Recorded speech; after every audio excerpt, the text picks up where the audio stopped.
आप भी तो चले गए। मुझे एक बात बताइए राहुल जी, इतने दिनों से यह सवाल पूछा जा रहा, मैं आपसे एक सवाल पूछता हूं, क्योंकि आप अच्छा बोलते हैं, लिखते हैं। आज की मौजूदा समय में राजनीति में किसी की मजाल है कि अंबेडकर जी का अपमान कर दे? बताइए, किसी की मजाल है? बताइए, कोई भी व्यक्ति, चुपचाप रहना, कोई भी व्यक्ति आज की मौजूदा राजनीति की स्थिति में कर सकता है अपमान? मैं मुझे सवाल ईमानदारी से जवाब दीजिएगा।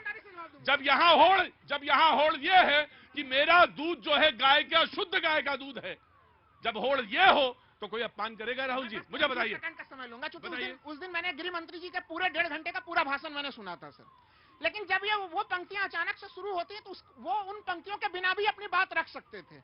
तो गृह मंत्री से कहीं कहीं हमें लग रहा है कि वो दिल की बात जो है मुंह पे आई, क्योंकि अगर मैं पूर्व में कहूं कि माननीय गृह मंत्री राहुल मुझे लग रहा था कि अब अनबायस्ड होकर बात कहेंगे, लेकिन मैं आपसे ये कह सकता हूं कि उन 1.5 घंटे में क्या बाकी हिस्से में आपको कोई ऐसी चीज थी जो अपमानित लग रही थी? देखिए, वो गृह मंत्री वो कांग्रेस के ऊपर हमला, राइट, ठीक कांग्रेस, राइट राहुल, ठीक है। देखिए प्रतीक जी, राहुल गांधी ने एक चिट्ठी का जो है वर्णन किया है, मैं भी एक चिट्ठी का वर्णन कर दे रहा हूं। देखिए ये चिट्ठी है complete Varsha of Jawaharlal Nehru, series 2 volume 17, page number 35 से 37 के बीच में। अरविंद उन्होंने कहा था जवाहरलाल नेहरू जी ने कि हम जीत के, उन्होंने चिट्ठी लिखा था लखनऊ से 16 जनवरी 1952 में, और उन्होंने चिट्ठी किसको लिखा था? एडविना माउंट ब्रिटेन को। और उसमें लिखा, उन्होंने कहा भी था कि हम जीत गए, इससे हम खुशी है, लेकिन इससे ज्यादा खुशी है कि अम्बेडकर जी चुनाव हार गए। तो जो अम्बेडकर जी के चुनाव हारने पे खुशी जता रहे हैं वो कांग्रेसी अम्बेडकर जी की बात करेंगे। दूसरी बात, नेहरू जी को जो है भारत रत्न मिला जब वो जीवित थे, इंदिरा गांधी जी को जो है भारत रत्न मिला जब वो जीवित थी, खुद ले लिया। इसके बाद लेकिन अंबेडकर जी को भारत रत्न नहीं दिया गया। 43 साल बाद जो है भारतीय जनता पार्टी समर्पित जो है सरकार थी, वीपी सिंह जी समर्पित, हाँ राइट, टेकिंग योर पॉइंट। देखिए, बाबा साहब के जो संविधान के माध्यम से उन्होंने वंचित तबके को, डिप्राइव्ड कम्युनिटी को आरक्षण की बैसाखी के सहारे आगे लाने का काम किया। सबसे पहले नरेंद्र मोदी जी की सरकार ने लेटरल एंट्री लाकर उस आरक्षण को समाप्त करने का काम किया। बैसाखी आरक्षण को बैसाखी, रुको भाई, पाठक जी डिबेट सुना करो।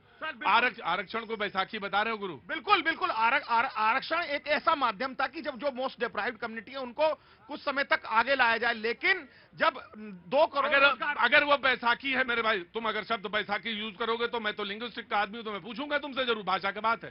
तो बैसाखी व्यक्ति जब चलने लगेगा तो बैसाखी हटा देनी चाहिए फिर, कि नहीं? सुनिए, जब एक व्यक्ति एक कमजोर व्यक्ति है और जब तक उसको खाने की 2 रोटी फालतू दी जाए, जब तक वो तगड़ा ना हो जाए, ये आरक्षण का मूल कॉन्सेप्ट था। और उसके माध्यम से उनको नौकरियां मिलनी चाहिए थी। 2 करोड़ रोजगार नौकरी देने वाले आज लेटर एंट्री लाकर, ठेकेदारी प्रथा लाकर दलितों वंचितों का हक मार रहे हैं, हकमारी कर रहे हैं। और दूसरे मेरे आम आदमी पार्टी के साथी, इन्होंने भी यहां फैलो लगाकर आरक्षण के माध्यम से जो नौकरियां देनी थी वो इन्होंने फैलो लगाकर आरक्षण को यहां पर मूलतः पूरी तरह समाप्त किया दिल्ली की सरकार ने। और केवल 429 नौकरियां सरकारी दिल्ली में, दिल्ली सरकार ने 10 साल में निकाली है। 429 नौकरी, 429 नौकरी।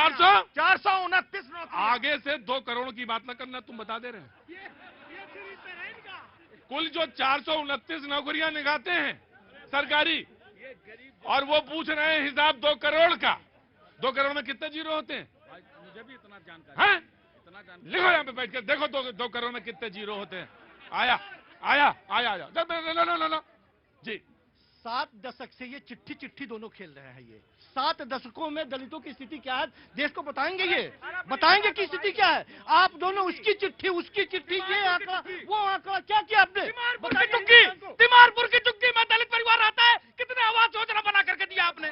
बताइए। अब दलितों की बात करते हैं। यूपी में ना चलो, आप योगी जी के बारे में बता दो। यूपी में ना चलो, कह रहा हूँ, चल गया उत्तर प्रदेश में दलित परिवार को घर भी मिला है, राशन भी मिल रहा है, और स्प्लेंडर प्लस पर चल भी रहा है।